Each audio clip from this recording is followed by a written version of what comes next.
पावते आणि दुसरे मानवीय व्यक्ती नाता भाऊ, अरे ह्या माणसाविषयी जेवढं बोलावं तेवढं कमी आहे मित्रांनो। या माणसाचे पाय आजार आहे, परेशानी आहे, तरी बोराले साहेबांविषयी इतकं प्रेम आहे, या गावाविषयी एवढं प्रेम आहे की या वयामध्ये सर्व म्हणजे यावेळेस तर नाता भाऊ आराम करू शकता, परंतु काय यावं असं वाटलं या समाजाप्रती, ह्या लोकांप्रती, ह्या गावाप्रती काहीतरी देणं आहे। आणि नाताभाऊ सारखे माणसं जर असले, त्यांच्या जर साथ नसती तर बोराले साहेबही एवढं कार्यकर्तृत्व करू शकले नसते। म्हणून चांगला नेता, लोकप्रतिनिधी असणं इतकं गरजेचं आहे।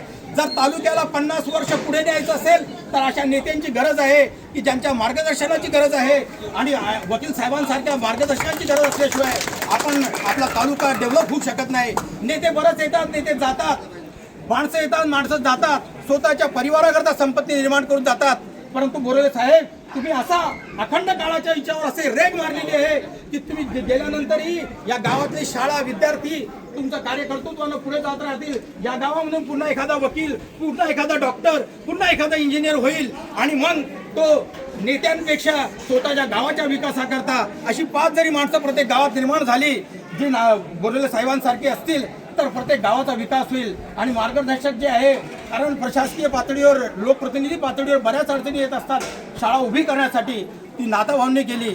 आणि नाताभाऊंनी खरं म्हटलं म्हणजे नाताभाऊ बोले तो जीतने वाले सिकंदर आहे, त्यांच्यासारखा नेता होणं म्हणजे शक्यच नाही आहे।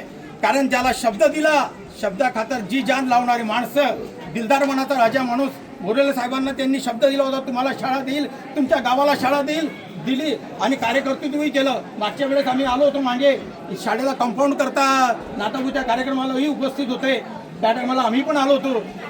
तर खरं म्हटलं म्हणजे शाळा दिली, ती जोपासली, ते संगोपन केलं।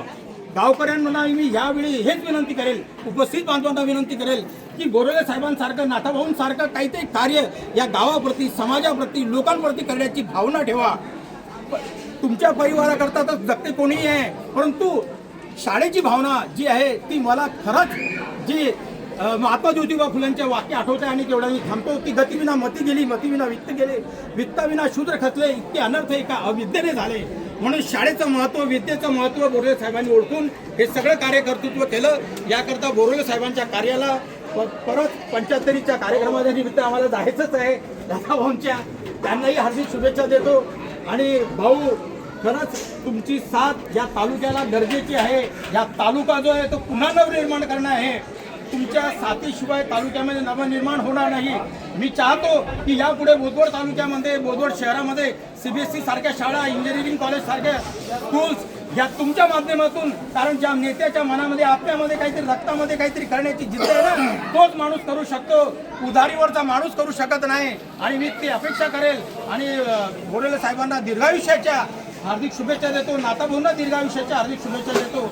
आणि काही साहेबांनी त्यांना खंबीर साथ दिली, त्यांच्या परिवाराने त्यांना, बोराले साहेबांना खंबीर साथ दिली, त्या सगळ्या परिवाराला हार्दिक शुभेच्छा देतो, गावकऱ्यांना हार्दिक शुभेच्छा देतो की एवढा चांगला तगडा माणूस तुमच्या गावामधून निर्माण झाला, याकरता गावकऱ्यांनाही शुभेच्छा देतो। आणि माझे 2 मिनिटाचे जे भाषण आहे ते संपवतो। जय हिंद, जय महाराष्ट्र, जय संविधान।